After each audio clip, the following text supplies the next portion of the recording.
Dua, mati sekali saja seorang. Ada orang 2 kali mati. Nabi Musa pernah sekali malaikat maut mai nak ambil nyawa dia, dia tumbuk mata malaikat maut. Ini hadis sahih ni. Rosak mata. Allah menggantikan mata yang baru. Nak macam cerita kartun tapi hadis sahih. Dia tak mau mati waktu tu. Allah bagi satu tempoh lain kepada dia. Tuan-tuan yang dirahmati Allah, setiap yang bernyawa akan rasa mati seorang sekali. Siapa pun dia,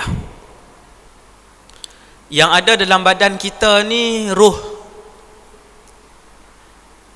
Malaikat ada ruh, jin ada ruh, syaitan ada ruh, binatang ada ruh. Hanya roh binatang sahaja yang akan binasa. Roh 4 lagi makhluk kekal selama-lamanya. Walaupun saya dan kita mati, roh kita tak mati. Dia hanya berpisah daripada badan. Ketika malaikat Israfil tiup sakakala roh keluar daripada badan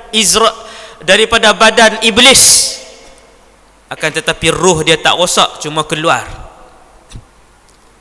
Roh 4 makhluk ni kekal sampai bila? Selama-lamanya. Kalau syaitan, semua akan masuk ke dalam neraka, diseksa sampai bila-bila. Jin ada yang masuk neraka, ada yang masuk syurga. Manusia ada yang masuk neraka, ada yang masuk syurga. Bila mana manusia masuk syurga, roh dia dikembalikan kepada jasad dia, maka tidak rosaklah jasadnya selama-lamanya. Tinggallah dia di dalam syurga selama-lamanya. Kayalah dia di dalam syurga selama-lamanya. Mewahlah dia di dalam syurga selama-lamanya. Sihatlah dia di dalam syurga selama-lamanya. Gembiralah dia di dalam syurga selama-lamanya. Berjalan-jalanlah dia di dalam syurga selama-lamanya. Makan dan minumlah dia dalam syurga selama-lamanya. Itulah nikmat yang seringkali dilupakan oleh manusia, oleh anak-anak Adam, dan mereka terus mengejar dunia yang kotor dan hina. Mereka terus mengejar dunia yang keji dan sementara. Akhirnya mereka meninggalkan akhirat yang kekal selama-lamanya. Rugi kita. Rugi kita.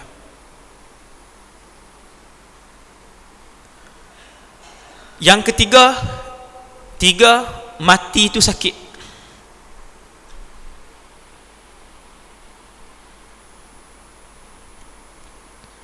Mati sakit. Tuan-tuan, bayangkan adik-beradik kita, saudara mara yang kita yang telah pun meninggal dunia. Mereka telah pun melepasi satu kesakitan yang paling tinggi di dalam alam ini, dan kesakitan itu tiada tolak bandingnya. Sakit itu namanya sakit mati. Bila Al-Imam Hasan Basri lalu di sebuah rumah, waris mereka meninggal. Mereka menangis tidak berhenti-henti. Lalu Al-Imam Hasanul Basri bertanya kepada mereka, kenapa kalian masih menangis? Mereka ni pun jawab, ahli keluarga yang hidup ni jawab, kami sedih sangat, ayah kami meninggal. Ayah kami ni baik. Maka berkata Hasan Basri, kenapakah kalian tidak menangisi di atas diri kalian sendiri?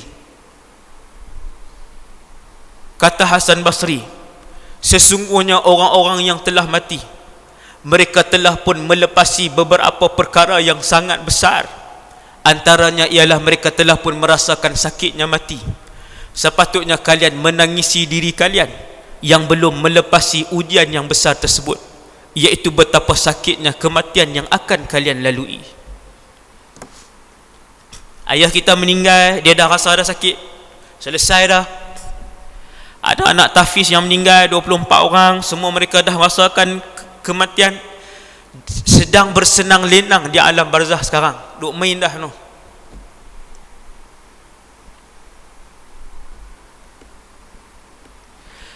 Mati itu sakit. Sakitnya mati itu membuatkan setiap manusia yang ketika mana saat pertama ditarik nyawanya, maka ketika itulah dia tahu inilah kematian. Kalla idza balagatit taraqiya wa qila man raq. Dah jumpa tak ayat ni? Ada saktah kan? Wa qila man raq, saktah khafifah. Wa dhanna annahu al-firaq. Apa dia tu? Allahu akbar. Punyalah besar ayat ni. Allah Ta'ala kata, kalla, ketika mana roh kalian direntak saat awal oleh malakul maut, malaikat maut Israel lah. Ketika itulah kalian akan ditanyakan oleh orang yang hidup. Orang keliling kita tanya, oh dah mati ahli keluarga kita, siapa yang boleh selamatkan dia? Siapa yang boleh rawat dia? Siapa yang boleh ubat dia? Kemudian Allah Ta'ala jawab, wa dhanna annahu al-firaq, orang yang dicabut nyawanya, ketika itu dia yakin inilah kematian. Dhanna di sini maksudnya aiqana, dia yakin. Bukan zon, bukan ragu-ragu. Dhanna di sini maksudnya aiqana, ini bahasa Arab. Annahul firaq, dia yakin inilah kematian. Kenapa orang yang ketika hari pertama, saat pertama dicabut, dikeluarkan roh daripada badannya, dipisahkan roh daripada badannya, dia tahu bahawa itulah kematian? Kata para ulama, kerana kesakitan yang dia rasakan ketika itu tidak pernah dirasakan sepanjang umurnya. Yang pernah rasa sakit melahirkan anak, dia tak pernah rasa sakit mati seperti itu. Yang pernah rasa sakit kena kanser sampai tahap 4, sakit merana selama berapa bulan, sakit kanser itu tidak dapat menandingi kesakitan kematian. Sebab tu bila malaikat tarik, dia tahu inilah mati. Sebab dalam hidup dia, dalam hidup siapa-siapa saja, sakit kematian itu tidak pernah dirasakan oleh mereka. Sakit itu mati. Allahumma hawwin alaina fi sakaratil maut. Nabi ajak doa. Berdoalah tuan-tuan.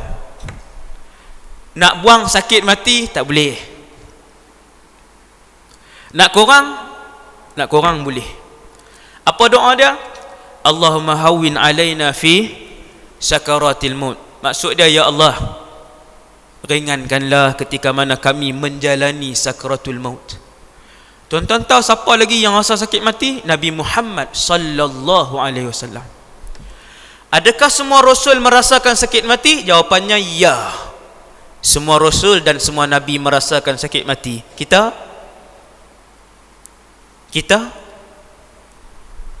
Ustaz, kalau waliullah, Ustaz, wali kekasih Allah, lah ni kita duk sebut ni, Nabi Muhammad merasakan kesakitan mati. Hadis sahih riwayat Sayyidatuna Aisyah, ada dalam Bukhari ataupun Muslim hadis ni, bahawasanya Nabi mula sakit pada akhir bulan Safar. Nabi meninggal, Nabi wafat 12 Rabiul Awal. Nabi mula sakit pada akhir bulan Safar. Lepas Safar apa dia? Muharram, Safar, Rabiul Awal. Akhir bulan Safar Nabi sudah sakit. Kepala Nabi sudah diikat. Badan Nabi sudah menjadi terlalu panas. Sampai ikat kepala dengan satu kain yang berwarna kuning. Bukan sunnah warna kuning lah. Waktu tu kain tu yang ada. Saya tuan-tuan pun cari warna kuning. Disebabkan terlampau sakit kepala Nabi, maka diikat kepalanya. Lalu datang para sahabat. Antara yang rapat yang menziarahi Nabi adalah Abdullah ibn Mas'ud. Lalu dipegang badan Nabi, lalu ditarik tangannya. Abdullah bin Mas'ud tarik. Ya Rasulullah, sesungguhnya badan kamu begitu panas. Maka jawab Nabi SAW, inni u'aku, kama yu'aku rajulani minkum. Sesungguhnya setiap kali Allah mengujiku, Allah akan mengujiku dengan kesakitan dua lelaki dari kalangan kamu. Kalau tuan-tuan sakit kepala, bayangkan Nabi 2 kali sakit kepala tu. Tuan-tuan sakit gigi, tuan-tuan kena ingat Nabi 2 kali kalau sakit gigi, hak kita duk rasa tu. Kalau tuan-tuan demam panas, maka Nabi 2 kali lebih panas, 2 kali ganda daripada apa yang tuan-tuan rasa. Niat Nabi sebut, inni u'aku kama yu'aku rajulani minkum. Nabi kata kat sahabat tu, bila sahabat kata, ya Rasulullah panas sangat ni, Nabi jaga, Nabi pitam. Ini hari terakhir, Nabi jaga, Nabi pitam. Kemudian Nabi terjaga, Nabi pun ambil air buh di muka. Sayyidina Ali apa semua hak terdekat ni ambil air pocik tubuh Nabi. Apa Nabi sebut? Nabi kata, ala inna lil mauti la sakarat. Sesungguhnya bagi kematian itu ada kesakitan. Maka tahulah Aisyah ketika itu, kekasih Allah Subhanahu wa taala Muhammad sallallahu alaihi wasallam, baginda juga merasakan kesakitan mati. Takut tak kita dengar? Takut kita dengar insaf kita. Hanya satu kelompok yang dimuliakan oleh Allah. Ada satu kumpulan, Allah nak muliakan kumpulan ni, maka ketika mati kumpulan ni tidak merasakan sakit mati. Mereka ialah kumpulan yang mati syahid, syuhada. Syuhada yang berperang fi sabilillah. Syuhada yang tinggal rumah dia, rumah 2 tingkat dia. Syuhada yang bila dipanggil untuk berjuang fi sabilillah, dia tinggal kereta 3 biji dia. Syuhada yang ketika mana diseru untuk meninggal, untuk berjuang fi sabilillah, dia berani untuk tinggal perniagaan yang berjuta milik dia. Syuhada ialah mereka yang apabila diseru untuk berjuang fi sabilillah, mereka berani dan sanggup untuk meninggalkan anak dan isteri di rumah. Siapa sanggup malam ni? Hati kecil kita, soal hati kecil kita, kerana ruang untuk berjihad belum lagi ditutup untuk umat akhir zaman, hatta yang hidup pada zaman 2017 ni. Ruang untuk jihad masih lagi terbuka luas, kerana Al-Imamul Mahdi, cicit Nabi SAW yang nombor berapa kita tak tahu, tetapi dia adalah keturunan Rasulullah. Dia masih belum keluar, dan ketika mana dia keluar akan berlaku perang yang paling besar di antara orang Islam dan orang bukan Islam keseluruhannya. Tuan-tuan jangan kata peluang mati syahid tak ada dah Ustaz. Ustaz sembang apa 2017 syahid-syahid ni Ustaz? Ni zaman LRT, zaman MRT ni, zaman bangunan bawah laut atas laut ni Ustaz. Ni bukan zaman jihad. Silap besar orang yang bercakap macam tu. Teruskan berdoa kepada Allah supaya Allah menganugerahkan syahid ataupun asy-syahadah kepada kita. Sesungguhnya orang yang sentiasa, laki ke perempuan, yang tiap-tiap malam sebelum tidur minta dengan hati yang ikhlas, bersungguh-sungguh kepada Allah, ya Allah, urzuqni syahadah, muliakanlah aku dengan syahadah, maka dia akan dibangkitkan di padang mahsyar, duduk dalam kumpulan syuhada, walaupun dia mati di atas katilnya, kata Rasulullah, wa in mata ala firashihi. Nah, ini dah dapat dah rahsia sebut. Nabi kata wa in mata ala firashihi, walaupun mati di atas katilnya. Tiap-tiap malam lepas baca doa, berlinang air mata, ya Allah, kurniakanlah kami asy-syahadah. Kerana zaman ni kami nak masuk syurga dengan cara apa, ya Allah? Zikir kami kurang, Quran kami kurang, sembahyang kami tidak khusyuk, sedekah kami kurang. Gaji 8,000, duit Jumaat RM5 ya bu. Punya kedekut, punya takut miskin. Nak masuk syurga apa? punya takut miskin nak masuk syurga.